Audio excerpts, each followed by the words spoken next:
had finally to revolt.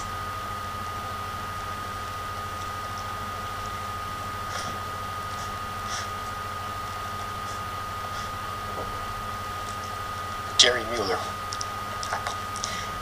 I'd like you to dilate a bit on Burke and the notion of political imagination, which you mentioned.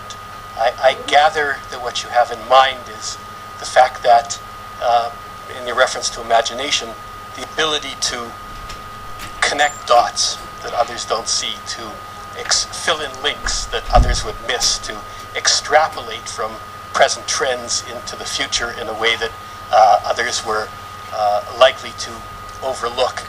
And my question in particular is whether precisely that faculty of political imagination, that ability to see further or to think that you see further on the basis of evidence and to evaluate it differently than others do because you think you see the connecting links.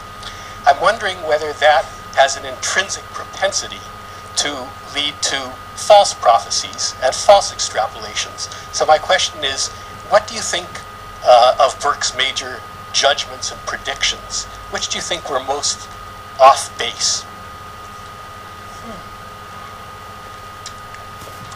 Well, he was pretty much on base on the French Revolution, I think, at a time when very few others were, including, by the way, his own party, the Whigs, the Foxside Whigs, and so on. Where was he off base? My first thought would be to say that he could not have anticipated the kind of cultural revolution we are experiencing, which is, say, the democratization of the Cultural Revolution. I think he would have assumed that the Cultural Revolution would have occurred at the higher levels rather than the lower levels, and that I'm not sure he would have seen that it could be democratized at the same time that people were becoming more advanced economically, socially, politically, and so on, educationally. I think he might not have conceived of that.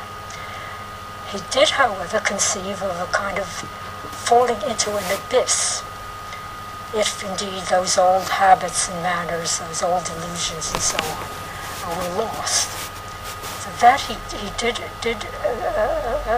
did see. I don't know, I'm finding it very hard to think of things that he did not actually anticipate. Have you anything in mind?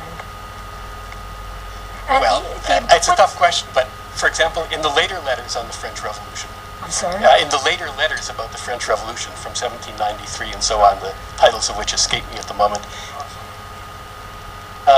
Thoughts on French Affairs, is that it? Yes. Yes, there he does seem to think that the French revolutionaries are going to win and that the opposition to them from Britain and so on will collapse.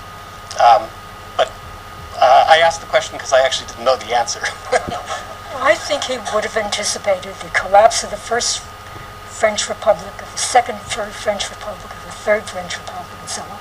I think he would have anticipated that Europe would experience not one revolution, but a succession of revolutions, 1830, 1840, 1870, and so on. I think he would have anticipated that. I think he might have anticipated that America would not experience another revolution, and that his England would not either. That the settlement of the Glorious Revolution would remain. It would change, to be sure, circumstances would change, there would be reforms, there would be improvements, and so on. But I think he had great confidence that that settlement would endure.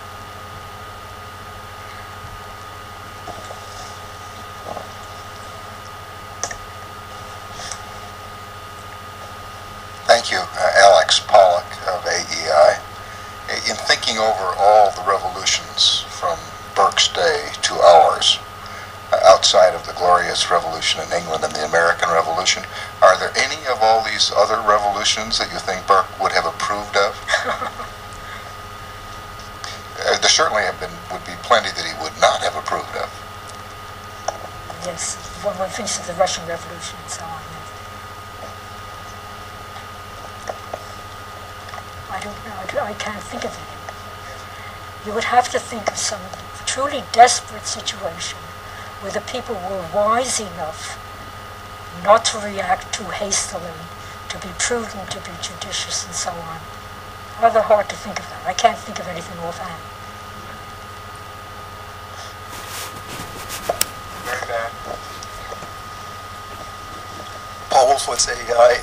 This is not my question, but I guess I'm going to add to Alex Pollock's question of what he would think of some of the more recent Orange revolutions, Rose revolutions, People's Power in the Philippines. Are those more Burkean, or are they more in the other strain? But my question was to ask about how he viewed the role of political terror in the French Revolution, because it does seem to me, while certainly the Romans used terror as a political instrument, and you could probably make the same argument about the Spanish Inquisition, that it does seem the French Revolution took it to a higher level from which the world has been suffering for nearly 200 years now, more than 200 years. I'm curious how important he saw that as a factor. Well, important as a factor, but also I think what interested him most was that the terror could be a response, so to speak, or the outcome of this yearning, this passion for reason. And I think that's what fascinated him. Terror under ordinary, there were many occasions for terror, obviously, in history or even in more recent times. But the connection between the Enlightenment, or what presumed to be Enlightenment, or presumed to usher, the people who presumed to usher in an age of reason, that should result in terror.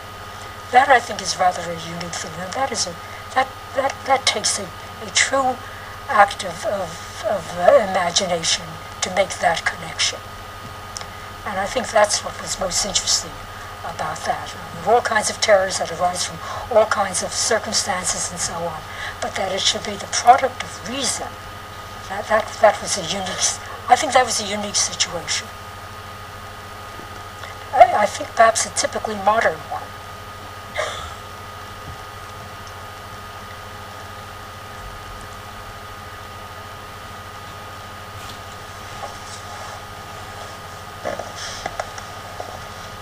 This is just by way of being a footnote, but might it not be possible that Burke's aversion to the Glorious Revolution, instead of mentioning the American one, might have something to do with the audience that he was addressing in the Reflections? Yes. So it itself is prudential and... Yeah. Yes, that's absolutely so. And the subtitle of his book had something about, it's Reflections on the Revolution in France, and I forget how it worked exactly, and response to events in British societies, to the revolutionary societies. And that's absolutely right. A good part of it, I should have made a larger point of that. A good part of the Reflections was devoted to England, because that's what he was afraid of. Richard Price, of course, had made that famous speech in, I think the speech was first made in November of 1789. It wasn't published until January of that year, in which he praised the French Revolution and suggested that this is the way the English ought to go. This was something the English ought to emulate. And he actually sent, and he was addressing a society called the Revolutionary. There were two societies, Revolutionary Society, Constitutional Society, and they were both celebrating the centenary of the English Revolution. And the societies then passed a motion to congratulate the French on their revolution. And this, as I say, the speech was delivered in November. It was published in January, and that really agitated Bill. That I think prompted him to write the book that he wrote. He originally wrote the Reflections in response, he said, to a letter that had been sent to him by a Frenchman, a Monsieur Dupont, who asked, well, what do you think about these events that are going on? And this was way back in August or September of 1789, just a month or two after the Bastille. And Burke started to think about that, but he was very, very neutral at that point in August or September. He let us be wary, let us hope that it won't go to excess, but let us be optimistic and so on. He did not come out he was not fearful at that point of the revolution. It was not until several things happened in the interim, but also he read that speech by Richard Price, that I think you're referring to, that provoked him to write this much lengthier speech. And as I say in the subtitle, it was addressed to the English as well as to the French. I have a question. Burke has long been a hero to political conservatives. He's almost synonymous with conservatism. You're describing a somewhat different Burke here. And I wonder if the Burke of your paper is not Burke the conservative, but Burke the pragmatist. How does that fit with your... With this notion of the political imagination? I'm not sure about the moral imagination, with the idea of an eternal contract that brings together the human and the divine, the natural and the rational, the past, the present, and the future. Well, you'd have to take a very broad, a very latitudinarian idea of the practical and the pragmatic in order to bring all of this within the... I don't mind if you do. I mean, if you want to interpret this moral imagination, that's fine. My problem isn't with that. If you can assimilate the kind of Burke who can talk about prejudice and superstition and so on the way he did, if you can assimilate him to the more familiar Burke, that's fine. In fact, I think he did that himself. My problem is with those people who think that, to the extent to which they consider this Burke whom I've been presenting, and for the most part conservatives have not. They haven't paid attention to this part of Burke. But those who have think in terms of maybe there were two Burkes, maybe there's a very large inconsistency between the two Burkes. And I think there was not that inconsistency, that the politician was also a moral philosopher. The Germans coined a term which then historians picked up, Das Adam Smith Problem.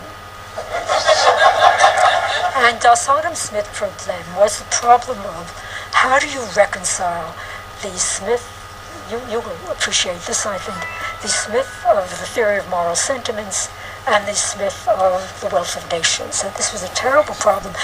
Moral sentiments, pity, compassion, fellow feeling, these are the essential attributes of human nature. And then you come on to the wealth of nations, and presumably it's all self-interest and so on. And how do you raise? Well, commentators and biographers and historians and so on fooled around with this for a long time. And I think the consensus now is that there were not two Adam Smiths. There was not an Adam Smith problem. Adam Smith didn't think there was a problem. By the way, remember the theory of moral sentiments was published in 1759. The wealth of nations not until 76. The very last years of his life, in 1789 and 90, he died in 1790, he devoted to preparing a new edition of the moral sentiments. So he certainly didn't think that there was an early Smith and a later Smith or two Smiths or anything like that. Similarly, I think there are people who, when they contemplate the Burke whom I'm presenting, they think of them as being two Burkes. And I do not think there was the Sodom Edmund Burke problem any more than there was an Adam Smith problem. Rob, one last time to see if there are any questions or comments.